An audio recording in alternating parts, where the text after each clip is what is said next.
নবী বলছেন, আল্লাহ আমার উম্মত যদি জাহান্নামে থাকে আমি কিন্তু জান্নাতে যাব না। আল্লাহ বলছেন, আপনি না গেলে তো জান্নাত উদ্বোধনই হবে না।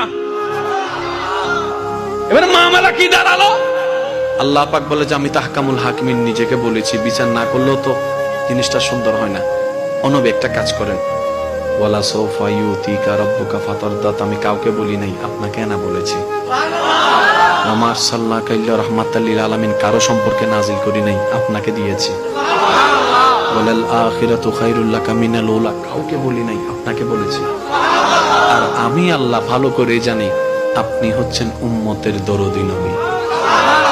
আপনি নিজের জন্য কাঁদেন নাই, সন্তানের জন্য কাঁদেন নাই, পরিবারের জন্য কাঁদেন নাই, নাতির জন্য কাঁদেন নাই, যত কেঁদেছেন জীবনে সবকিছু উম্মতের জন্য।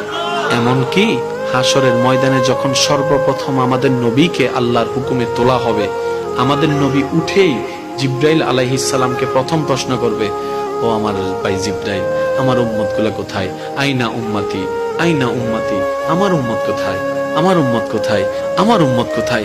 আমি উঠার আগেই নাকি আমার উম্মতকে জাহান্নামে দিয়ে দিয়েছো নাকি? কোনো আমার উম্মত কোনো জাহান্নামে চলে গেছে নাকি?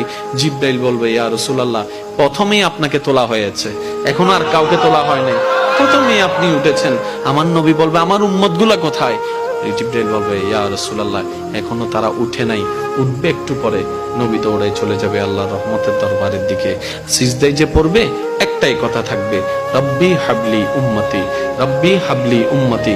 একটু মনোযোগ চাইবো আমি আশিকদের, রব্বি হাবলি উম্মতি, ও আল্লাহ আমার উম্মত গুলাকে আমাকে দিয়ে দাও। তো উম্মতের লিস্টের ভিতরে তো আবু বকর সিদ্দিকের নামও আছে, উম্মতের লিস্টের ভিতরে তো ফারুকে আজমের নামও আছে, উম্মতের লিস্টের ভিতরে তো সাহাবায়ে কেরাম আজমাইনের নাম আছে, উম্মতের লিস্টের ভিতরে তো আহলে বাইতের নাম আছে, উম্মতের লিস্টের ভিতরে তো তাবি তবে তাবি আল্লাহর ওলিদের জান্নাতীদের নাম আছে।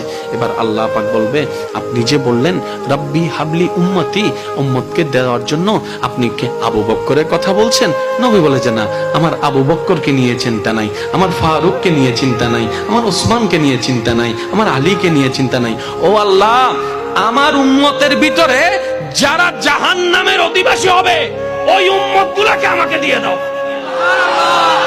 আল্লাহ বিচারক হয়ে বিচারও করবেন, জাহান্নামীকে জাহান্নামে দিয়ে দিবেন। আহকামুল হাকিমের দায়িত্ব শেষ। এবার নবীকে আল্লাহ সিজদায় যাওয়ার অনুমতি দিয়ে সুপারিশ করাবেন। নবীর সুপারিশ কবুল করতে করতে নবীর উম্মতকে, আল্লাহর বান্দাদেরকে জাহান্নামী থেকে জান্নাতি করে দিবেন। জগৎ জিজ্ঞেস করবে, মওলা জাহান্নামী আবার জান্নাতি হয় কেমনে? ফেল কখনো পাস হয় না, পাস কখনো ফেল হয় না, কথা বলেন না। দিন কখনো রাত হয় না, রাত কখনো দিন হয় না, জাহান্নামী কখনো জান্নাতি হয় না। আল্লাহ তুমি যে জাহান্নামে দিলা এটা সঠিক, আহকামুল হাকিমিন বিচারক হয়ে দিছিল।